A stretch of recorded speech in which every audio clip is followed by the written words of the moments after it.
Welcome to Base and Boundaries podcast. I'm your host, Amy G, and this is your one-stop shop for all things mental health and music. Hi guys, welcome to Thursday's edition of Base and Boundaries, which is all things mental health and music. And I'm joined by somebody that I found on TikTok who, honestly, the video was just so good. I had to message you. This is Medicine DNB. Hello, my lovely. Hi. How are you? I'm good. It's good to be here. No, I'm so glad you are. Yeah. I'm honestly just, there's such a seriousness around DNB, isn't there? And then Yeah. I found you who was just like living your best life in a park, dancing. Like, what made you go, I'm going to go down a completely different avenue with this? It's a good question, really, because so when I sort of started producing and getting into the world of DNB, I knew my personality and sort of ADHD side just gets all a bit, loopy. And I thought, I need to copy the trend. This is what people are doing, so I need to be serious. And the more I went into it, the more I hated doing promotion. Every time I released a track, it felt like a chore. So I just stopped releasing because it then came with me having to sort of push my personality down into a box. Now, with that, I kind of started making tunes again, came back and I thought, if I'm going to come back, I'm just going to be me and throw social anxiety to the wall. And I think everyone sort of hits that point where you get to an age where you go, no one really cares that much.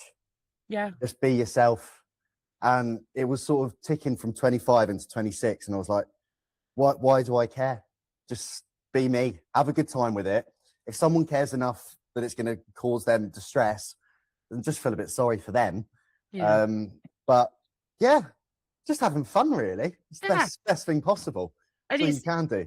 It's ADHD, isn't it? Because I'm diagnosed with it. So like I found this, and I don't know about you, like in just everyday life in general, we seem to be squares trying to fit into a circle all the time. Yeah, 100%.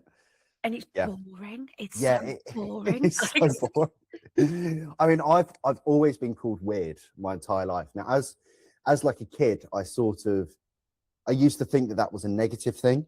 And then when I got older, I thought, who wants to be normal? Like it just becomes monotonous being normal. Yeah. It's the same thing. And thought, why am I gonna, sugarcoat who I am where my head is? I don't mean any harm on anyone.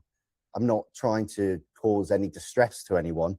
So realistically, who am I hurting? And if that one or two people look at what I'm doing and find some happiness from my, outbursts of ADHD, then that's a positive instead of just making no one happy by being not boring, but, not allowing myself to flourish.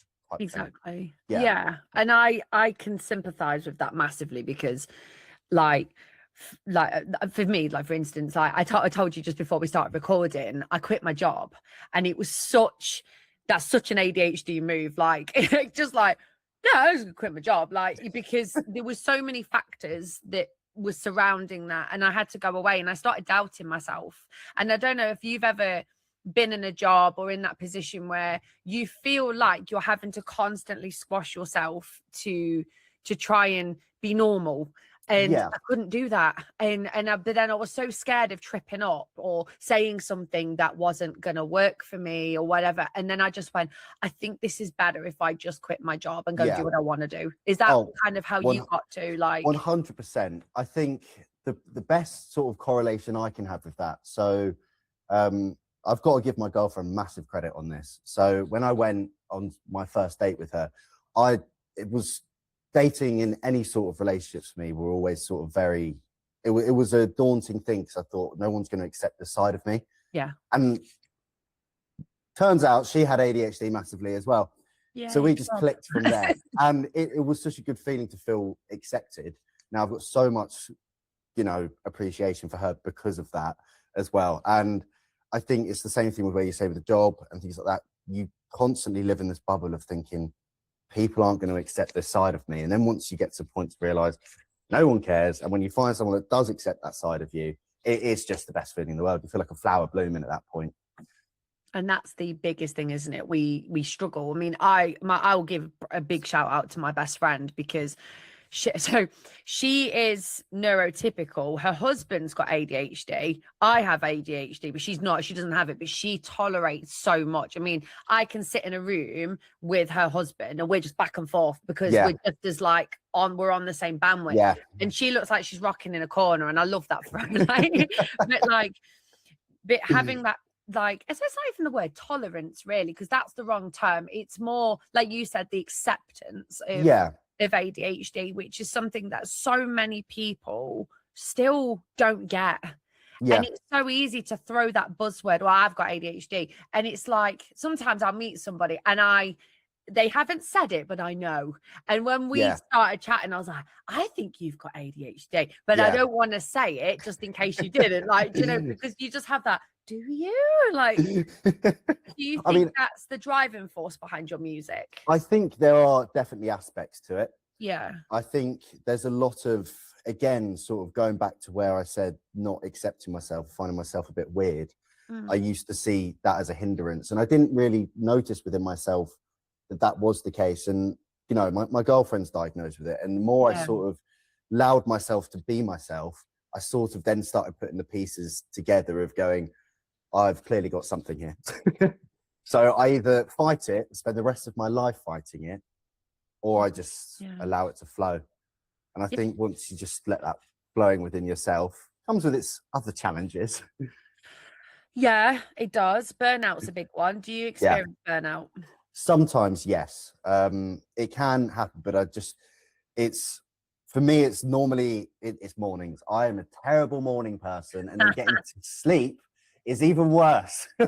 So it's just this constant cycle every day. But burnout, I think, hits that, especially that point with me with music, where I can keep producing.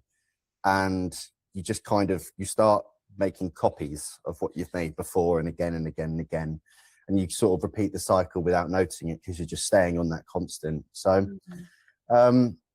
it happens. And before you know you're in burnout, you're already so deep into it, and you go, right, okay, that's where I am now. Yeah. But, so with music then, so when you're producing, so obviously, because I interviewed someone a couple of weeks ago, and we had a very similar conversation. So you'll make a track and then you'll do another track, but it's very similar to that. But it's like, do you find it like a new and improved version, or is it completely accidental and you go, oh, it sounds like that one I did last week? Like, or is it? Yeah, I have a opposite side. So I will end up making a track that I think is really good, and I'm like, I'm really happy with that. Like, I love that. And then because I love it, I then start making sort of derivatives of that track. Yeah. And it just kind of gets worse. I can't say that it gets better. I think the only times it gets better is once I go back to doing learning, and I will learn new production techniques, and then go back to a similar sort of sound. And then my actual sound of production, professionalism, if you like, would have improved, which will then make that sound better, rather than trying to recreate what I've made before and not something fresh. So it's very easy, I think, to fall into the cycle of doing the same thing again and again and again.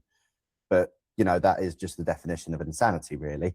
So you do have to get to the point of going, why am I doing this? And then take a step back, take a little break, and then come at the approach in a different angle, and then hope for the best. That's amazing, though, because I find...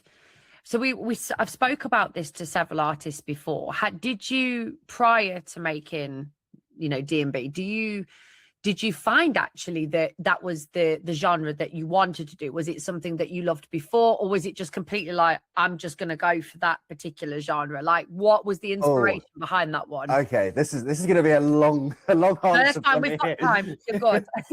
Okay, so where my sort of roots with drum and bass lie, don't get me wrong, I was always like a indie boy when I was younger. I love like Arctic Monkeys, Wombats, all of those. So I still do absolutely love them.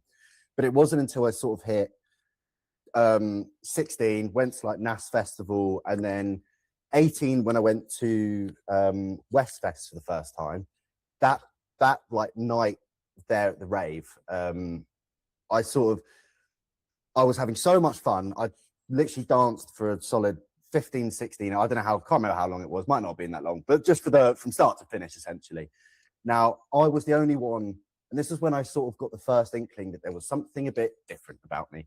I was the only one not taking any substances, yet I was the most energetic, and I must have had about 10 or 15 people come up to me that night going, I want to be what you're on. I'm not on anything. On my brain, like, mate. Am I missing something here? Like, is there meant to be something different? And that was sort of the first thing going, oh, I actually really like this music, like really like this music. And then as sort of year or so ticked by, I started going to more raves, more events. And as I would get kind of crushed into the crowd, well, there's no dancing room anymore. I'm not enjoying this. And I sort of, I think it was the second or third year that I went to Westfest. I think it was the second year that I looked back up at the stage and I thought, you've got dancing space, looking at the DJ. Thought, that makes sense. He's got dancing space up there. I don't down here. Why don't I do what he's doing and hope to get up there one day? Yeah. And then from there, I thought, let's pick up some decks and start trying to DJ. Now, hope for the best. Obviously, at this point early on, you're kind of living in fairyland, thinking in a year's time, I'll be there. Not the case. It's going to be a long cycle, as obviously I've realized I've got older, but then you discover more within it and start to love it more in different avenues. But yeah, that's sort of where I hit the point of the true love for drum and bass was kind of from that dancing, which is so ironic that you saw me from a track called Saw You Dancing and the promo from it. And yeah, so this whole thing started from Dancing Space, which to me is ridiculous. And yeah, then I went from DJing, kind of realized producing is what I'm going to need to do. I didn't really like producing at that point. And then decided to go down producing route. And now that is actually my main love is the production, which is really, really bizarre how things just sort of switch and change over time, really. Wow. But yeah, there's so much within that, but I will be sat here all day talking about the whole journey. No, I love I'll give you a brief overview of where I've got to now. You're right though with that energy, because I go raving on my own. I love it so much. And I went to see Sota in March, and I went to Manchester, and I went on my own. Ended up meeting one of the support acts. Oh my days, it was like best night of my life. But it was like being on your own, and everyone around you is on something pretty much. And then you've got, like you said, the most energy because you're absorbing it. And I am convinced, and I'm doing a lot of research behind it, that it's something to do with ADHD, because so I don't know about you, but it calms me down. I don't know why. In that moment, there's this euphoria. You're like, wow, the people that I listen to on my Spotify in my car every single day are right in front of me. You can't comprehend that it's even possible. And then you've got the 100 and 170, 175 BPM. I found out, because our brains are so quicker as well, drum and bass, it kind of harmonizes with our brains.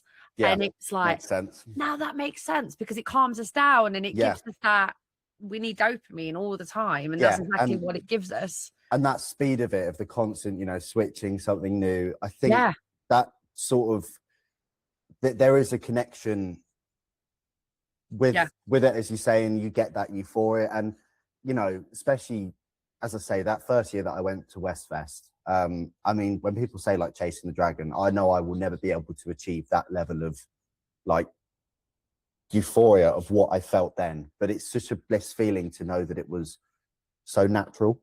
And I think that's one of the greater, and that was another instigator to me of going, this is clearly something I love. I think when people find a hobby or an interest, and it's so easy, I think, as you get older, to not pick up on that natural euphoria and feeling that you got from that in that moment, and go, let's pursue that more, because it does also come with hard work. But I think a lot of people don't see, the 70-80% of what work goes on behind the scenes to get to where you are, and the ups and downs. But that 20%, if that sometimes is what people see, and they think, oh, that person's having a jolly and a laugh, and then that's where most people quit, which is so unfortunate. But if you can just get through that stage and focus on that euphoria and connection, as you were saying, of something that gives you that kind of rhythm of life, if you like. Yeah. Once you've got to that, then yeah, you're living in bliss, really, aren't you? It is like that blissful feeling, isn't it? I mean, I didn't realize, and this is, because I went into this completely blind as well. Like, I was just like, I'm just going to do this podcast, and it was based off an interview I had with an unofficial interview I had with one of my favorite artists, and he was like, "We're just going to do a podcast." I was like, "Okay," so I did. As you do, you run with it, don't you? Like, Yeah. but when I've been contacting artists to come on, because my primary thing, I want to, like, literally, my biggest dream would be to go to these festivals with my little camera and my mic and go and interview like artists that, I'm going to see Pendulum in July, and I've manifested I'm meeting Pendulum and I'm going to interview them. I've decided it's going to happen, so it's going to happen. But like, when you interview people and they tell you about being signed to a label, how you've got expectations and how getting yourself out there, trying to break the algorithm, because everything's algorithm based. Do you find breaking the algorithm to be somewhat difficult, or do you think it's been quite a flow? I think it is difficult, especially on the basis that I think the way the algorithms now work, it's gone from setting a trend to following and chasing a trend. And that is such a difficult, especially, I guess, with, how you've said with my dancing and how it is a unique side of things, and sort of how I go about my promotion. Breaking out of the algorithm where it's constantly feeding people the same trend again and again and again is such a difficult thing. And, I was speaking to my girlfriend about this the other day. I was like, the hardest thing I think about taking the path that I'm taking is that it's going to have to rely on time and people hopefully jumping on board the bandwagon, and then the algorithm will slowly pick up with it. But again, that's where the uncertainty comes in. And I think where the brain is so used to overthinking, especially myself, overthinking that fear of uncertainty. With, as you said, leaving the job right now, it's I know it is limbo. But then that fear of uncertainty and just going, fuck it, I'm gonna do it anyway, that is the only place you'll ever break out and sort of be able to break the chains of yourself and not get to the point where you're one day we're all gonna be laying there and thinking, why didn't I just give it a go? And at least if you did, you can say you tried. And that's all you can do. And that's exactly it, because I did sit there in my car and I was like, I can't believe I've just done that, and not thinking in the long run, because you overthink everything. I'm on like ChatGPT going, am I doing the right thing? Like, write me my resignation and make it like I'm going to say exactly how I'm feeling. And when I came away from it and I calmed down, it was like, actually, it's not that bad. It's just my body telling me, my brain telling me, my soul telling me, no, this isn't the right fit. You need to leave. Because I've seen people in jobs. I used to work at Costa, prime example. And then I was, around people that had worked in Costa for 30 odd years, whatever it is. And they're just miserable. And it's not to say that it's not, it might not necessarily, I don't want Costa to sue me, so it might not be Costa that's the problem, but it's them not wanting to go and do the things that they being want the life to and do. soul sucked out. And I mean, so I'm in Tesco a few days a week at the moment, which obviously need it to try and support, of course, doing this music thing. Big up Tesco.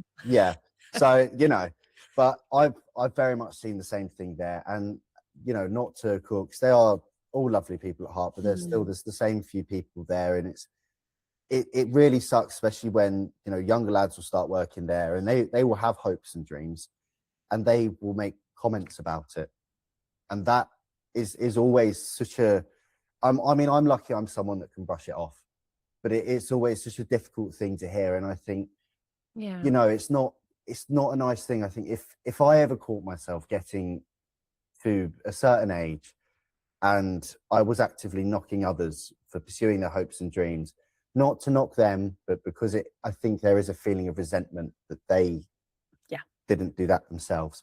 And I more feel sorry for them because it isn't too late as well. Like there's never too late. If you put an hour into something every day, it can, over time, it can make the difference. And I think, you know, that hour seems like a lot to some people when you're working a 9 to 5, but then when you look back at the span of some people have been in jobs since they were 16, you get to 40 years old and you think, well, you've done 9 to 5 in the same job for all those years. And I know I can say so much. I know I'm still young, but this is what I'm trying to prevent happening for myself. Absolutely. Is if you put an extra hour in a day to something you love when you're willing to put 8 to 9 hours into a job that you hate, why is that extra hour a day? If you'd done that, you probably wouldn't still be in the same position. Absolutely. Now it's not too late to start. You can now crack on and do it now. But I know it's easier said than done. I know someone that's 50 and just qualified as a solicitor. Yeah. Like 50 years old, and they'd had a cleaning business for like 30 odd years, and then they went, I'm going to be a solicitor. So they went to uni in their 40s, qualified to be a solicitor, and people thought they were absolutely bonkers. They were like, well, why are you doing that? It's too late. It's never too late. It's never too late. No, exactly. It's never too late. And I see a lot of musicians actually who are a lot older, and they're going, oh, I've just been doing X, Y, and Z. I've had kids. I've got married. I've done all that family stuff. Now it's my time. And I feel like I'm in my 30s. So I feel like this is my prime time now. And if I don't do something about where I keep going, I don't know if you've heard of the term job jumping, where you'll stay in a job, especially if you've got ADHD, you're in a job for a few months, then that probation comes up. It happened every time I've gone, this isn't for me. Like the novelty wears off. Like and then I'm like, nah, I ain't doing this. And then I go to a different job, try that out. I don't like that. And then this happened in my latest job. I got the most invaluable experiences as with the work that I was doing. I was working for a charity, and don't get me wrong, it was amazing. But because of my public social media side of things, there was such a counteraction all the time. I can imagine. And if it only takes one person to go, I don't like her, I'm going to dox her, because it happens. And so I said, well, to protect that charity and to protect me, I'm going to knock this on the head. And so by me leaving, I'm like, oh my God, I can be myself. What is this? Like, I can officially be myself and not feel guilty about it. Like, what is this? Like you've broken the chains. Yeah. And I did have a little cry. I did feel really bad because I made friends and I was like, oh, I'm going to miss you guys. But I'd rather leave on good terms and at the peak of that sort of thing. But I don't know about you. Do you feel like stepping into that new, so I say making music, like stepping into that has given you sort of like, you can be more yourself? 100%.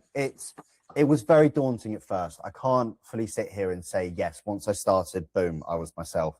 It's only, and I get, again, I'm going to be blankly honest, it's a social thing of, as sort of things have started to pick up, and don't get me wrong, I'm not massive art, but as certain things have picked up, I've had some wins, I've done some positive and good things. For me, I think it's reinforced that feeling now where I don't feel the judgment of others as much, because I know that I've already achieved, and this is going to sound so egotistical and I don't want to say it, but I've got to say it anyway. I know I've achieved a lot more than what someone that's running me down or pushing me into a box is making me feel. Now, that's not big-headed, that's fact. And, that's factual. And I just think it's one of those things where it's such a difficult thing, because, you know, when people would make fun of me, like especially when I joined Tesco and I just started DJing, you know, I will never forget walking around like a corner and I saw some of the boys out back, like they'd set up this like box, basically taking the piss out of me, pretending to DJ. Now, it's those sort of things where I think that is so easy for, you know, for me then and there, obviously your heart rips out, you feel horrible about it. And it's easy to then go, I'm not going to do this anymore because of that social anxiety. Now, that was something where I had to remind myself and just go, no, because if this pays off, this is what you love, seeing that, and then getting to a point where you're now being able to make a career out of it, that will seem like absolutely nothing. And they'll be the ones buying tickets to your rave. So you know, and it's that thing of, there's always going to be judgment and so much opinions from other people, and it's such a difficult thing, especially with social media. And, it's not like you can just stick your account on private because you want people to discover you. And you're in such a hard position that people are going to discover you. Genuinely, like, and you can't do anything about it, but you just have to keep pursuing, hoping for the best, and whatever happens, really, and just keep that thing in the back of your head, I guess, of if they want to judge me, by all means judge me, but realistically, I think no one is happy in their own life if they're actively running others down. Absolutely. I think that's the biggest takeaway from that. Yeah. People thrive off negativity, and seeing others in a negative position, people love that, thrive off it. And it's such an easy thing. I've been sucked into it at times when I've been feeling down about myself or things aren't going right. You see someone else doing bad and you think, oh, okay, that's made me feel a bit better. And it does. And I'm not gonna be around the position. It does. It's such a hard thing because it's so easy to fall into that trap. And I think if you are in a position where you've got insecurities, I'm putting up a TikTok post about my ears. Where I've been doing my shorts and on YouTube and like TikToks and things, I've got wonky ears. Look at this. I've got one that sticks out. I've got wonky ears though. I've got one that's got a little tab on it and one hasn't. Yeah, that's exactly what I've got. Got a little tab here. This one looks like it's been in an iron. Now, we're going to say that's an ADHD trait. Yeah. I think we're going to put that in the little list. It is going wrong, but it took me years to get to that insecure. And I've had comments on YouTube and things. I had one, to be fair, really made me laugh, and it said you don't need headphones in because you've already got a parabolic headphone. Now, to me, I thought that was brilliant. It was creative. I hadn't heard it before, and I enjoyed it. But that's only, I can think like that because I've got to such a secure place within me. Yeah. Now that's where I feel so bad for others because it's not easy to get to that point. And, that could have knocked me for tenfold. I had one comment as well saying like, you must be good friends with Dumbo. Now, again, loved it. It's one of those things though. I'm glad you do, because I get defensive. If I see something like that, I'm usually that person going, stop being a dick. But then that opens me to being... It then opens it up. Yeah. My response was just me and Dumbo go way back. I love that. It is one of those things where I can't, if I then knock on it, then they're going to reply. And then before I know it, I've then caught myself in this cycle of actually not really something that I care about anymore. I'm very secure enough within myself to be able to go, that doesn't define me. Every single person has an insecurity about themselves. And people will love you for it no matter what. And the only ones that really matter are the ones that, you want to invest time in and care about. And if someone doesn't like that, again, going back to my girlfriend, my ears were the first thing she noticed about me. Oh. She's still got with me. So, it doesn't define you. It does not define you. And it's so easy for that things like that to define you, I think. I got most of my 20s, I was very overweight, and I got up to a point where the doctors were quite concerned, and I had an eating disorder. So I was a binge eater, and that was due to years of crap. But that stemmed from my teenage years when I was bullied at school for being fat. And even now, every now and again, I'll catch myself in my mirror and I'll go, oh, I look fat today. And I have to go, no, you're not. Pack that in, because we get conditions, and it's just a continual conditioning. Oh, 100%, yeah. And it's sad. I mean, I've had it before on my TikTok where so I went unintentionally viral a year ago. It was literally a year this week because it came up on my memories. I ain't sharing that again. I had a dodgy car from a well-known car garage, and I did a video about it, like, this car nearly killed me. Fun fact, it nearly did. The engine cut out in the outside lane on the M1 at 70, and I had to coast into a lay-by, and there's two big lorries, they stopped traffic for me, like, saved my life. And like I say, I did this whole thing about it. It went massively viral, and people were like, they were making reference saying I look like a man. They were saying that, is she one of those, people that pretends to be something they're not, and it was horrible. And and I walked away like, oh my God, do I look masculine? And then I had this whole thing, and then someone said that my voice was masculine. And do you know what? To be honest with you, I don't care. I You don't you care, have to hit that point, yeah. because, I've had producers come to me saying, I've got a very unique vocal range. Yeah. Because on my bucket list is to be on a drum and bass track. That is on my bucket. I've got my bucket list here, and this is one of them. And one of them was like, send me over a sample of your voice. Well, I won't play. I sent it, and I did not listen to it, so I probably sounded like, but it was like, for me, actually, I can hit lower notes than some women, and I'm very bloody proud of that, actually. So Yeah. I think that's the thing. You become so self-assured, self-aware, but I think we've been forced to do that because we've just been given so much shit all our lives. I think there's also, as you said there, like embracing that uniqueness within your voice. Yeah. I think it is, instead of looking at what makes you different from what, if we drew out a human, we would draw them perfect. No one draws tries to draw an imperfect human. Now, I think that's what we all are so conditioned to thinking, especially, with movies, TV, all of this. It's a perfect looking image that we all need to feel.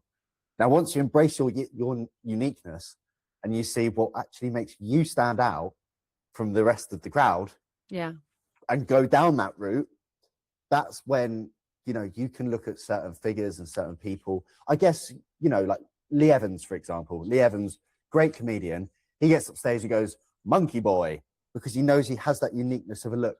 Now, that's someone that's taken that, embraced it, and they've gone, "That's how I look.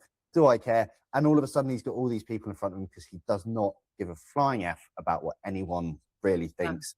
And embracing that just puts you in such a good position to be able to be as happy within yourself as you possibly can. But it's so difficult to get there. And that's the hardest part. It's so hard. I see it on social media a lot, especially TikTok, where someone will be getting trolled for whatever reason. And they go, "I'm being trolled. This is happening. I can't cope, blah, blah, blah." These opinions, like our prime example, Katie Price, right? All this, I'm sure you know about all the stuff that's going on with her husband and that. And I don't look at her, and a lot of people, they troll her, I mean, to be fair, I called it, but I look at her and I just see a little girl that's damaged, and she just needs a ton of bloody therapy and self-love. And it makes me so sad that she has to look for it in everyone else, and it breaks my heart for her, because I was a woman like that once, where I felt, well, if someone just loved me, I would be healed. And it doesn't work like that. No. Actually, self-acceptance is the key to being able to find someone that's going to accept you for who you are. And you can't, I don't think you can someone won't fully love you unless there's even an ounce of you that loves yourself. And if you don't love yourself at all, all your insecurities, everything is just going to be redirected when you're not getting the love that you have anticipated someone to give you in your head. And I think that's such a big part about it, because if you don't accept yourself or have any sort of, like, no one's a mind reader. I would love to be a mind reader. It would make life way easier. But if you don't accept yourself and you go, "I want someone to accept me and love me the way that I want to be loved," no one's ever going to hold that expect. I've fallen into that trap recently, and I can't, knock it. But it's so easy to feel like that. And then when that expectation doesn't hit, all of a sudden everyone else is the problem, and you're not looking within yourself and going, maybe certain aspects here are me. And when that stops, you're never going to progress forward. But it's so easy to get there. It's so easy to get there and look at everyone else as an issue and not yourself. Yeah, and we've all done it, because I've had to do this with my job. Like, I've had to sit there and go, okay, in some elements I was the problem. And it's so easy to fall into those traps. I had a fallout with someone, oh my God, it must be 10 years ago, and she came back up on my Instagram sort of followers list, and I was like, I'm going to reach out. And we had this back and forth, and she says, "You know what, you really hurt me when you said this, and it's never really," and I was like, "I'm so sorry." Like, back then I was a bit of a nuisance, if I'm honest. And then we had this back and forth, but that reconciliation can happen. But you have to acknowledge that you can also be an arsehole, and it isn't everybody else. I'm aware that I can be an absolute dick, and I've been called out so many times. I'm like, yeah, actually, no, I was a bit of a bell move on my part, but I think that's the beauty of it, isn't it? Like, and you can create a good life for yourself by being self-aware, and then using that self-awareness into our talents. Like, yeah, oh my God, someone said to me 2 years ago, you're going to go randomly DM people and go, will you be on my podcast, please? I mean, I've had balls. I've contacted like big producers. I do not care. I'm like, well, you're a human being. I'm a human being. Yes, you might have status, but ultimately, if you rip that status away, you're still a human. you're still a human. Yeah, status doesn't mean anything. Doesn't mean nothing to me at all. Take away all the followers and everything, it means nothing. You're still exactly who you are. I mean, I've fallen into a trap of being egotistical. Like when one of my, like, probably the best track that I had, Funky Town, when that sort of did well, like it wasn't pulling in big numbers or like huge, like life-changing numbers, if you like. It's a tune, though. No, yeah, thank you. but numbers to a point where, for me, where I just started producing, if I'd even achieved a 10th of, you know, like the plays overall of what it's got now, I would have been happy. Yeah. Now, when I sort of few years down the road, I remember I went out one night and I had a few to drink. Some guy was new. He was like new into DJing, and he came up to me and he was like, "Oh yeah, it's my DJing." And it's always stayed with me because I've hated myself for it, but now obviously I don't hate myself for it now, but I reflect on it. And I just turned around and I went, "Oh, don't worry about my name. You'll hear about me soon."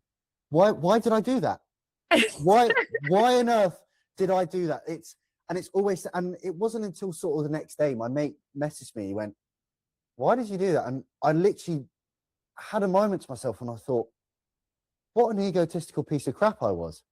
But holy, yeah, and it's so easy. And you know, you take away the numbers or anything like that, or anything doing well, that track's just a track still. It doesn't make me, you know, it doesn't change me as a person. It's still just a track that I made. And it will always stay with me as a grounding and reality check of how easy it is to fall into that cycle and that headspace. And I said this to my mum recently. I was like, I am so glad I did not blow up as an artist so early on, because I can see how easy that can be for that to just go straight to your head, and you look around and treat people like shit on a shoe, because once you develop that head, because I've always felt our thoughts define who we are. And if you stay connecting that wiring, connecting your brain to think that same thing again and again and again, that is going to become your personality. Yep. And that's what mine did for a very short period of time. But luckily I caught it. Well, I didn't so much catch it. My friend caught it. And then I went, holy crap, that's not me. That's not who I am. And it's just so easy to do. And it can go the other way as well. I mean, I emailed quite a big producer and they actually got back to me, and I was quite taken aback by the comment. They said, well, when you're a bigger podcast, let me know. And I thought, I read it. Oh, you cheeky shit. I was like, I cannot believe the audacity of you. Like, that to me was quite egotistical. Like, what you're trying to say, I'm not good enough. Like, so I walked away from that with, like, I felt really shit. I was like, this isn't good. Like, I don't think I'm good enough. Like, and then some of my videos will do quite well, and then I go, oh, I'm getting somewhere. And then the last video that I did the other day didn't do so well, and I'm like, but that's the point. You're not going to have every hit. No. And if I did, I think I would be the same. If the fame came too quick, I don't think I'd be egotistical. I don't think I'd cope. I think it would be whoa, too much too soon. And then you feel like you're chasing that. You'd be chasing that momentum, which you actually don't have the skills there to maintain. And you find that as well with like a lot of music artists. You know, they have one big hit that comes out when they've sometimes, you know, even less than a year of producing. Then you don't hear anything again, because I can think of several. And you don't hear anything again for years and years and years, because they fundamentally did not have those skills in place to be able to follow up and maintain and keep that momentum going, which is I think one of the biggest things now with social media. If you're starting a project, you have to maintain momentum. And that was something I said to myself when I made all my tracks. I was like, right, I'm coming back, I'm just going to start putting stuff out there, be myself, but I want to maintain momentum. That's not to say that I get days or sometimes weeks where I'm like, I can't be bothered for this. Like, this is long, this is exhausting. but it's just that ability to wake up the next day and go, fundamentally, it's me sitting there filming myself for 15, 20, 30 seconds, however long, posting a track of something that I love on TikTok. Really that daunting and exhausting? No, it's not. It is not hard work. There's people going through a lot harder stuff than what I am. It's not to say there's not other hard work things in between, but for me, ironically, you know, with that promo video and things, me posting those videos of me like going, oh, look at this new track that I've made. I hate that. Literally, it is one of the worst things in the world for me. I cannot stand it. And again, credit to my girlfriend. She was the one that pushed me to do it. Yeah. Now but that is the main thing, by keeping that in the cycle. And it's so easy to fall out of that loop, even if it is just me sitting there with my face. You know, someone will scroll and go, oh yeah, I remember this guy. Yeah, he made that good song. And then, you know, scroll, and then, oh yeah, there's that guy again. It keeps that constant repetition going. It does. And that's the thing, isn't it? Because you have been consistent, and that's the key to it, is consistency. Yeah. I mean, I have to force myself to record as if. Sorry, I just decided we've had gas works done in the area, and they've just decided. I said to them, I says, can you just give me an hour to do this podcast? They were like, yeah, and then they're like, no, we're just going to start drilling now. We've waited long enough. Yeah, well, do you know what? But yeah, I do. I actually find sometimes, you know, doing a Tuesday and a Thursday, originally I was just going to do one day a week, but it's not consistent enough. And I was like, no, I'm going to keep the algorithm in repetition, but just doing sometimes trying to sit there thinking of a topic with a guest. Thankfully, I picked out something straight away. We've both got ADHD. We're both into DNB. Boom, that's perfect. And it's just been easy. But there has been some guests where I've had to force it, because you can. I can find that hard when it's hard. No flow. Yeah. And I think it's also a two-way street on that side. You know, for some people, they're probably, you know, the social side of it. It's not going to be there. And you know, I mean, I can go into shutdown sometimes, but I've got quite a good talent of being able to pick up on certain questions that people want, that, you know, when I'm not really in the mind for talking, that I can ask someone. I know they'll sit there and talk about it for 20 minutes, and I can wander off. Well, butterfly. But it's an easy thing to do, but it's also not necessarily the right thing to do. So I still try and stay on board. But I know. So I can understand that. I can relate to that. But I do, there always comes with its ups and downs. You know, sometimes I will put tracks out there and I will go, right, I really love this track. Can't wait to stick it out. Dead in the water. No one really liked it. Part of the game, really. It's going to happen. And that used to get to me so much. That used to really, really suck. I used to be so filled by numbers. It was ridiculous. And now I've taken the approach of, if one person loves it, then you know what? I've done my job. Is it sustainable for a career? No, it's not. But fundamentally, my name is Medicine. Now, I've actually gone against my name by going, oh, everyone needs to love this. Medicine is just prescribed for one person. If one person likes the track I've made, that's a successful track because it's made them happy, sad, or it's made them emotion. I just want to give someone an emotion, basically. Do you know what? I've just had an amazing idea for you to have like a white lab coat on with a little medicine bottle going, I'm prescribing you some medicine. Like, I love that. If the day, and hopefully the day comes that I ever go on tour, that is exactly what I had in mind for doing, like I love that. A promotion for a show, of it being revolved around medicine and things. So like when I put my self-release out, I call them prescription, because that's what I want it to be. I want the music to be a prescription for someone, for them to get a natural dopamine hit off some music in any way, shape, or form they can, like whether it makes them cry, happy, sad, all these emotions. And Mum always said to me, especially like with crying or feeling sad, sometimes you are a kettle pot and you have to just let it overflow and let it spill. And even though it might be sad, once that overfills, you feel so much better in yourself. So that's where I say, like, whether it be sadness, happiness, any of those things, if I can trigger that in someone and it gives them the outlet, then that is the medicine doing its job. Amazing. Yeah. So who are you listening to? Like, who are the people that inspire you? Like, and you listen to and you go, God, I'd love to be like that one day. Yeah. That's a good question.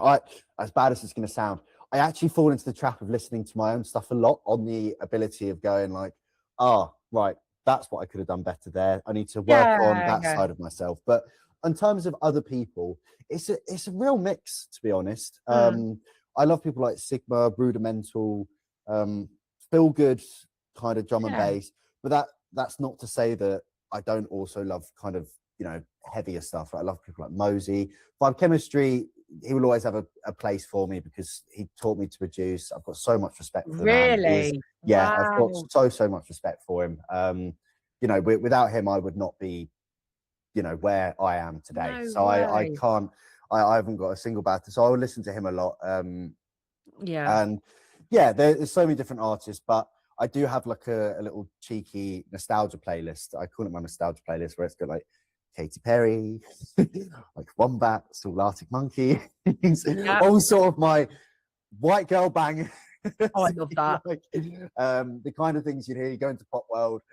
That is my cheeky sitting on the train, like go to listening. Yeah. When, you know, when I need a break from drum and bass, because when you listen to too much drum and bass and you produce drum and bass, you get to a point where you start making things like others, if that makes sense. Yeah, and I have noticed that in, like, sometimes I was listening to a song today actually, and I couldn't tell you off the top of my head, but do you know there's a song by Dimension, and it's like at the beginning, it's like go, go, go, go, go, go. Yeah, And yeah. I heard that exact go in another song, and I went, I know where that's from. It must be off the same sound packs. Yeah. But I was like, I don't even produce it. I've tried, can't do it. I'm not very musically talented in that way, but I can pick out. I've heard that in that song. I've heard that in that chat. You know, and it's like, you get to that point where I've had to start breaking from it. So I have an emo playlist because I was an emo kid in school.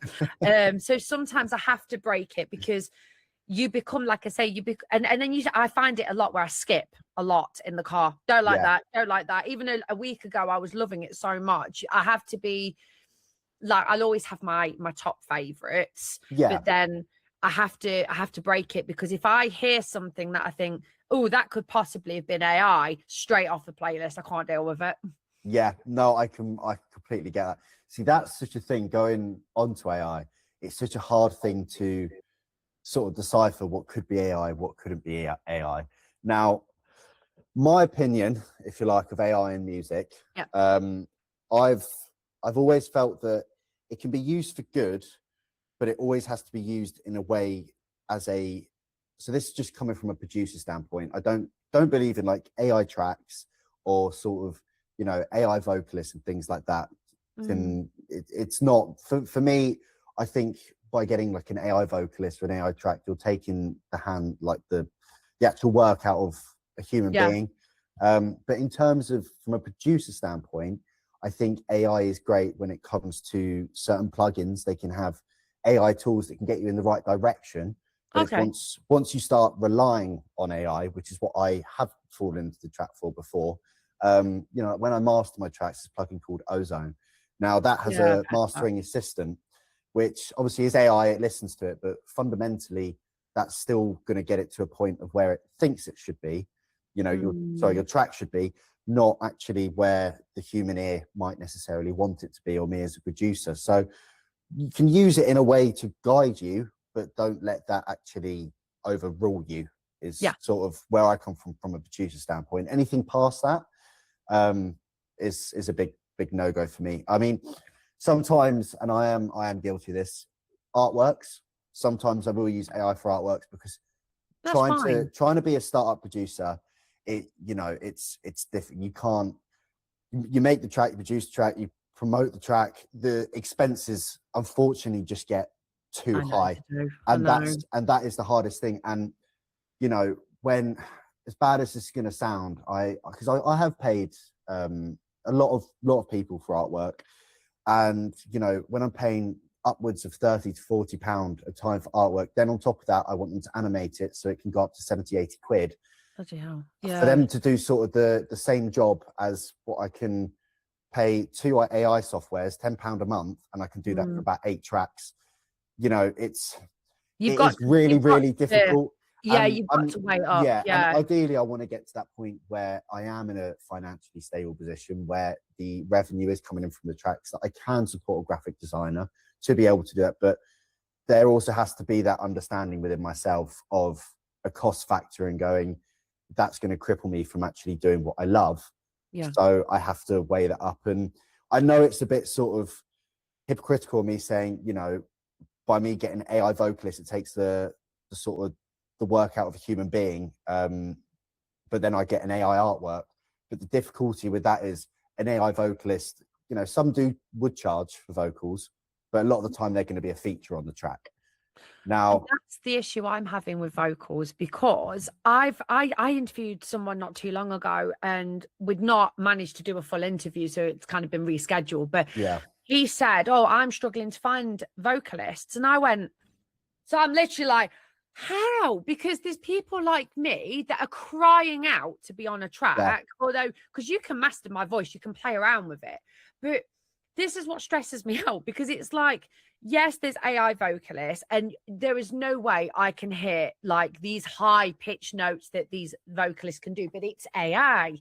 And I find sometimes actually, like there's a vocalist called, I think how you pronounce it is Nula. I absolutely adore her vocals. I'm very similar to her in that I can get those ranges. Yeah. But when people go, well, I can't find a vocalist, and I'm like, hello. But I think there's that expectation about getting paid. I think that's the expectation. But for me, I don't care. I just want to be on a song. Like, I don't want to be on the song. But like, that's kind of that's another factor as well with people being on the podcast. They'll go, well, how much do you want paying? Well, I don't want paying. I do this because I love doing it.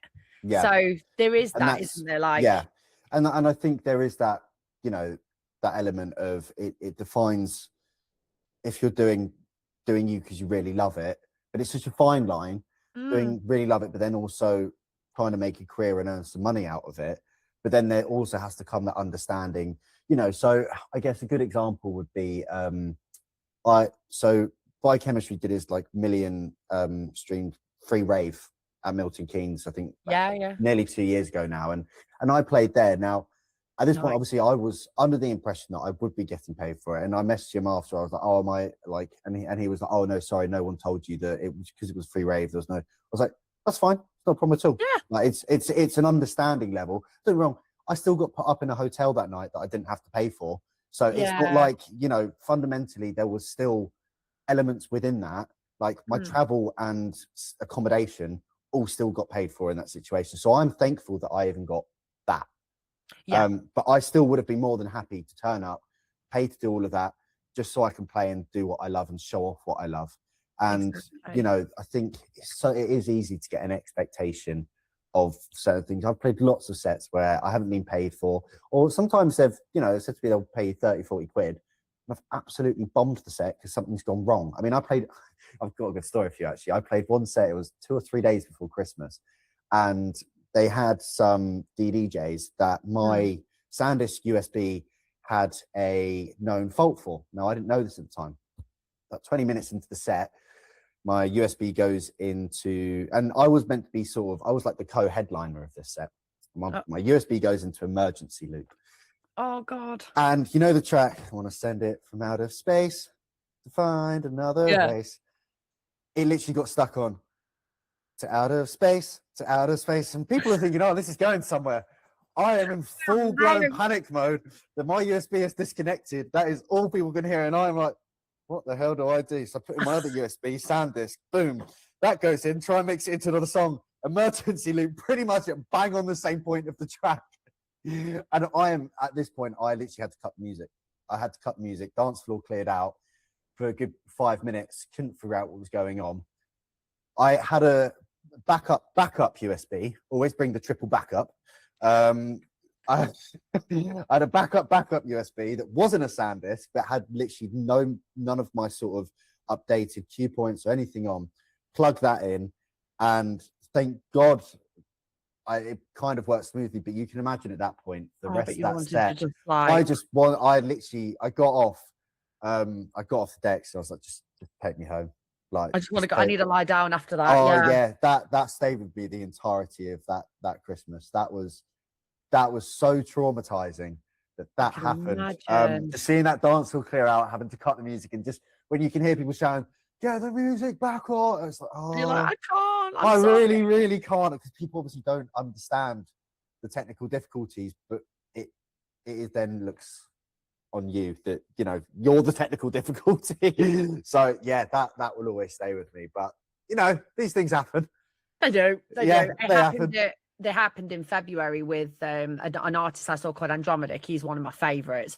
Yeah. And someone threw a bottle.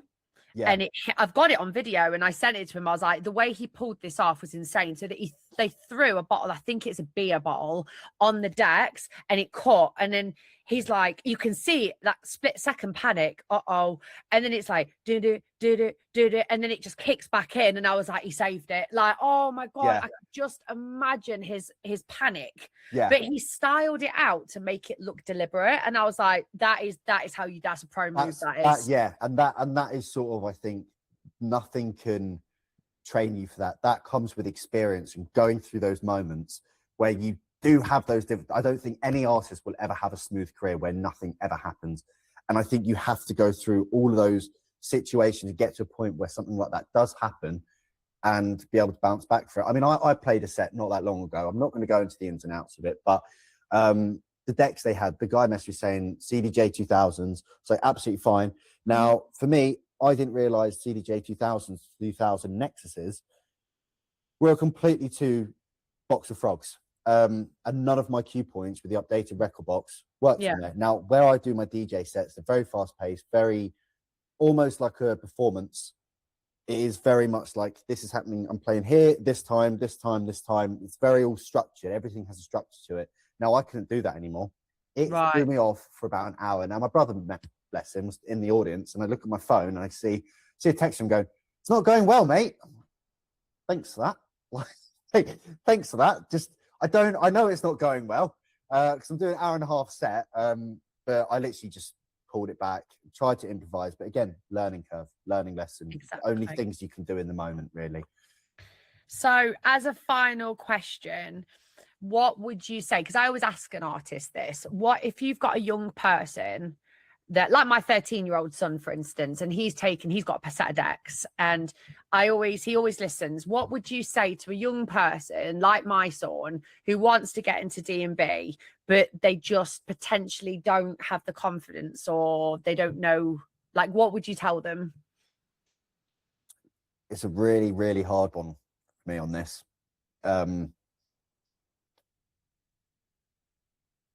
I guess, because for me, getting into it, I used to make my mixes, put them out on Reddit, and literally every single one of them would be scrutinized. And I get not everyone has a backbone to be able to get through that. Of course. Now, what I would say, your first point of call is surround yourself by positive people. Yeah. By positive people around you, whether that be friends or family, people that support you, and all of those, because you're going to get negativity no matter who you are, what you're doing. It's going to happen. But by having that positive core, I was so lucky I had my mum and my brother around me. But by having that positive core when you are starting, people that support you, that negativity, all it can take is, especially, you know, if you're young, still in your teens, early teens, whatever, even younger than that, you get that negative comment online, you know, they might see that, and then, you know, your son, for example, come to you and go, "Look at this," and then you're there to reinforce him, or your friend will be there to reinforce him, and that will carry so much more weight than just going balls to the wall and hoping for the best. Yeah, and that's a really good take on it, because a lot of people I've asked, they go, "Oh, just do it, just go for it." And I think when we go into things blindly, which I have with this podcast and other things that I've been up to. Like, I've gone into some things really blind. I've just agreed to climb Snowdonia with another producer in August. Yeah. And he was like, "Do you want to go to Snowdonia?" I went, "Yeah." And I'm thinking, I've done it before, but I was 15 the last time I did Snowdonia, and I'm now 20 years on. So, you know, am I going to mentally cope with that? Probably. Physically, not so much. But it's like, I would probably say the same thing. You have to be around positive people, because if you don't, that's when the self-doubt the self-doubt creeps in. Yeah. Without a support network, I think nothing, it's you're just going to fall into your own headspace and just sink. And and no one wants that. No one wants that. And I think to people that might not feel that they have that, or if someone doesn't have that around them, then I am a bit stuck on it, because I'm very blessed to have had that within me. And that's, I feel for anyone that feels that they don't have that around them. But then that's, I think, where you can try and utilize social media to connect with people maybe in the same level as you, and try and create a community. Is also the other option, to try and find people in that same boat and then come together, and you can all build together and support each other. So different options, and just hope for the best. Nothing set in stone. Amazing. Oh, well, honestly, I genuinely think we could have probably done another hour, but I honestly really appreciate it. I really enjoyed it. So much. Thank you for having me. Thank you for having me. Lovely. No, you're welcome. Thank you so much for listening, guys. You can find my podcast every Tuesday and Thursday, and don't forget to follow me on all social media platforms. See you next time.